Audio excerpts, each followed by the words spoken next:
Hey cousins. Hey y'all. Welcome back to episode 4? Yes. So episode 4 of the Truth About Our Relationship series. So hopefully if you haven't already, go check out episodes 1, 2, and 3.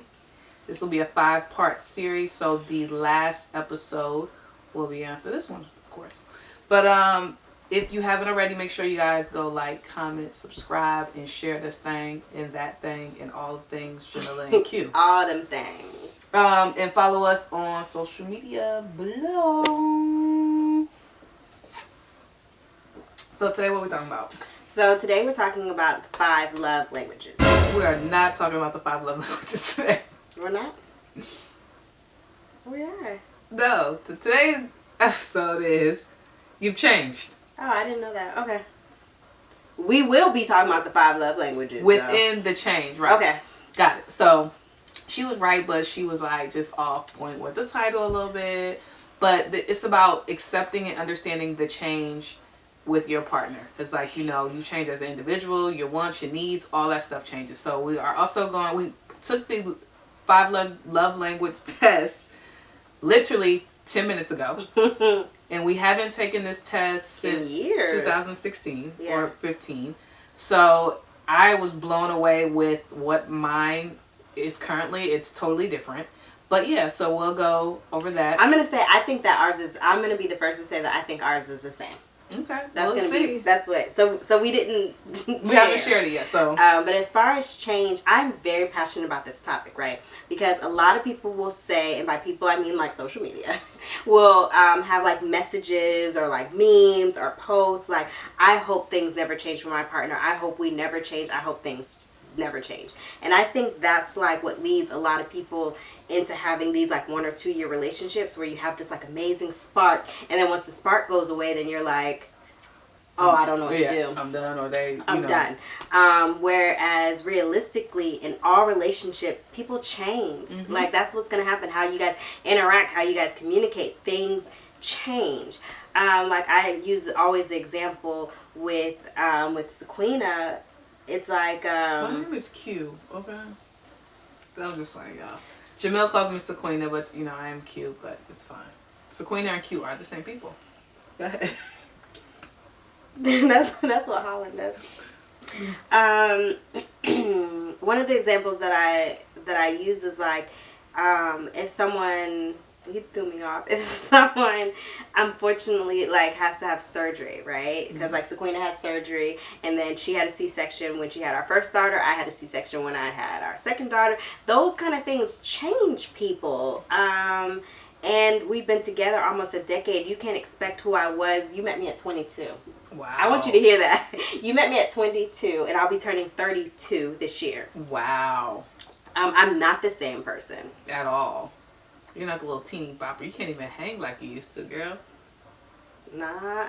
No, for our anniversary I hung. You did. I did good. That spoiled me, because I was like, I need more nights like that. I know. I just don't like being in the club. Like certain things change you. Like little things. Like we used to could like club hop to like clubs like on like Peter Street. And there's nothing wrong with Peter Street. And we could club hop like downtown, Edgewood, all of that. But see, like you get to a certain age and you can't stand that long in heels no more. I would like to sit. Yes, like now if you guys are going to invite Jamilla to a function that's similar to a club, she needs a VIP and bottle service. Correct. And it was actually your best friend Telly who got me used to that lifestyle. Every time, no matter what city she's in, she knows somebody who knows somebody who knows somebody who knows somebody and who could get us in. We cut the line and we sit and whatever. But a decade in, people change. Things change. Yeah, and I think like you have to understand that your partner is going to change individually, which will ultimately change the vibe of your relationship collectively. So like Jamil said, there's different things that, before when I was younger, I was all for it. Or like you guys probably have seen the change. Because I remember when we first started, we did the Friends with Exes videos. And I was like, oh yeah, I got to be friends with my exes because, there's something that, something may happen in my life that they only can understand. And then now completely, maybe 6 or 7 years later, I'm like, you don't need to be friends with your exes. Like, that's just not a need or a want or a desire for me anymore. So I think that's what you just have to understand, that even the season that we're in now is not forever.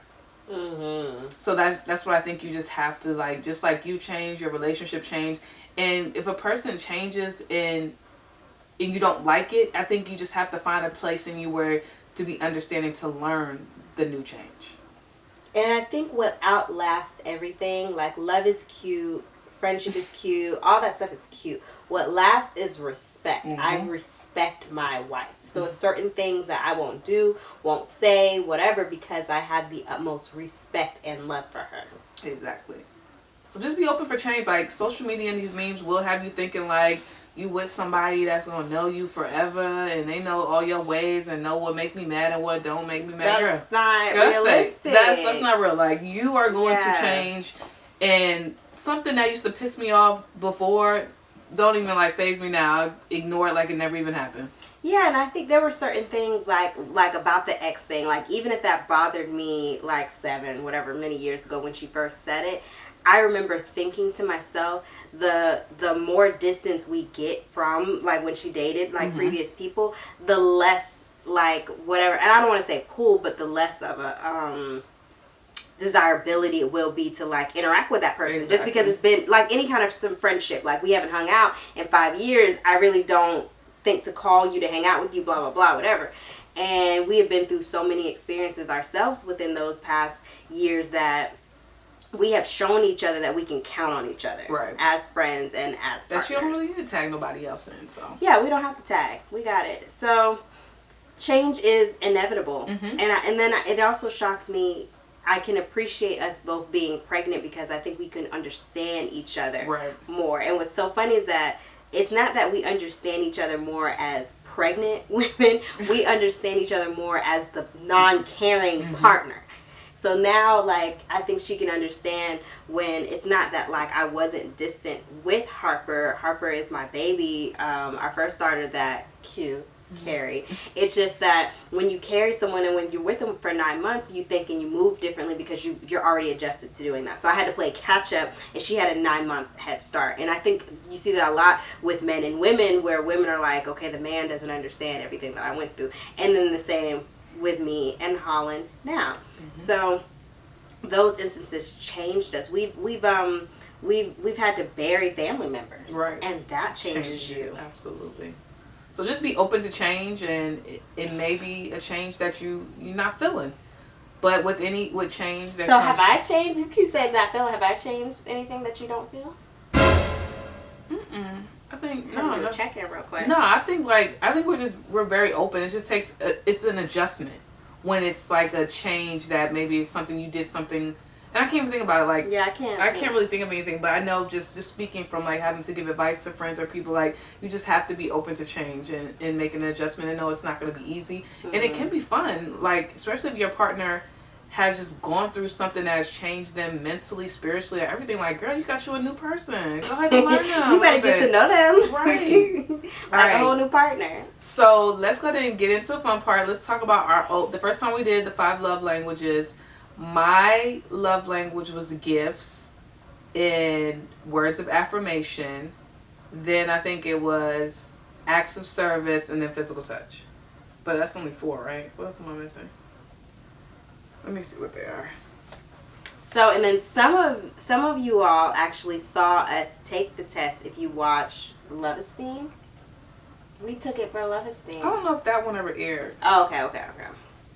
But yeah, I think maybe we could discuss about it. I don't know if it, okay. So before it was gifts, words of affirmation, acts of service, quality time, and physical touch. All crazy. What was yours back in the day? Okay, back in the day, number 1 was physical touch.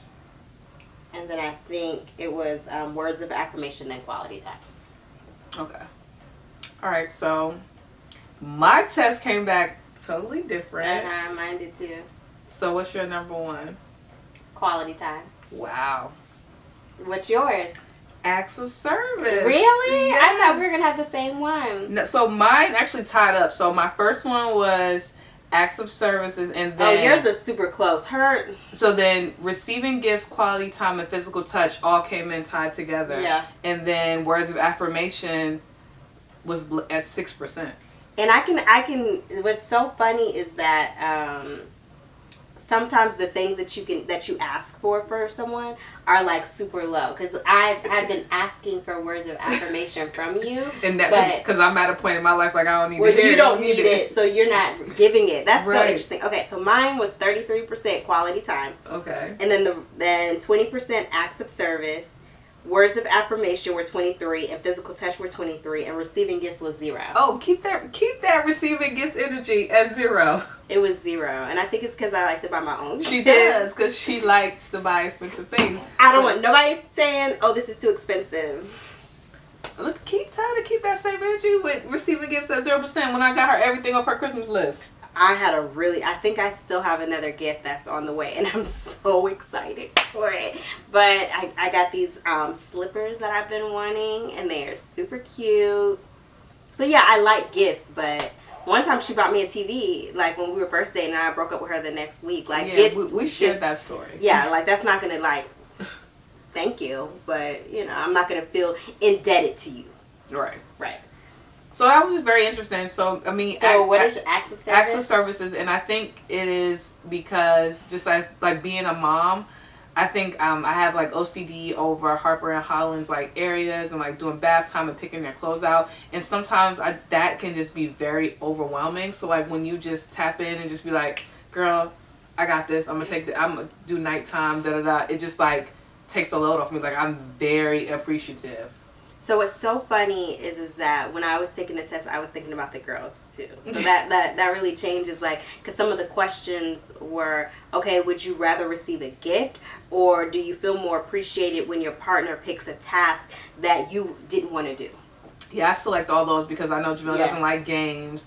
Or like me and Harper can watch the same movie over and over again. Jamil's not going to watch the same movie over and over again, and she doesn't like to watch a movie in the middle. And like me and Harper can just hit resume.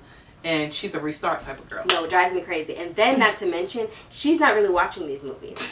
So I have talked to her about Frozen. I have tried to talk to her because Harper made a comment the other day that Anna was really mean to Elsa. Anna was mean to Elsa. And so I was very interested. I really wish she had delved into that, because I wanted to know why our 2-year-old thought that the younger sister was being mean to the older sister. I really want to understand. She's never seen the movie. She just watches it, like she doesn't like take it in. I tried to watch it, but Harper talked through the whole thing, so I'm going to get to it. That's on my list is Frozen. I'm going to finish Princess and the Frog. Then I tried to talk to her about Tiana, how Tiana had all these goals that she was about to throw away. I'm a support movie watcher. Like, I support you while you watch your movies. I'll be getting into. I need to understand what these Disney movies are saying to my child, and I need you to watch them. But anyway, yeah, that's off topic. But yeah, so I really thought ours was cool because we spend so much time together. Well, it was right under. My acts of service was 26%. Quality time was 23%. Okay, so what was my acts of service? Oh, man. I don't know if I can get it back. Okay, there we go. Yeah, my acts of service was 20%. Yeah. All right, y'all. So let's jump into the Q&J before we bounce up out of here. So the question is, what is your toxic trait? For me, I'm going to say that when I'm in group settings, I get drunk and I like to talk about topics that I should be having when I'm sober. For instance, like if me and a friend are at odds or if something made me my feelings, I will wait until we get drunk and everybody's around for an audience and discuss it, where I could just have the one off. Baby. I'm bringing myself to the table, okay? Because this just happened. Yeah. That's always fun. And then I'll just be sitting there looking, and the other person's like looking at me to try to save the. I can't save you. I can't save you. I'll do damage control the next day, but I can't save you. My toxic trait is that I always want to be right. You don't see that? You're not like that with me, like. And I think it's because, like, you know, some things you just give me because, you know, I may have a little receipt or two, but... No, I'll say it's well checked, right? So in my head, I want to be right so bad, but I'll check myself and make sure it doesn't come out my mouth, because I used to have a hard time saying you're right. I used to have a hard time saying, I never thought of that. Like what was in my head? Like someone would tell me something like, have you ever heard of such and such and such and such? And I'd be like, yeah. And you lying. And be lying. Now I just say, I've never heard of that. Or it was very hard for me to say, that's a good idea. Or I never thought of that. Is that the one? Yes. I've never thought of that. Because I didn't want the other person to. I used to be someone who I wanted to be like perfect. I wanted to be like everything to everybody. But that comes with a lot of energy. So then I got to the point where I'm like, girl, you better just chill. Hello. So yes, that's my toxic trait. Alright, y'all. Don't forget to submit your Q and J's and follow us on social media, like, comment, all that good stuff. Later.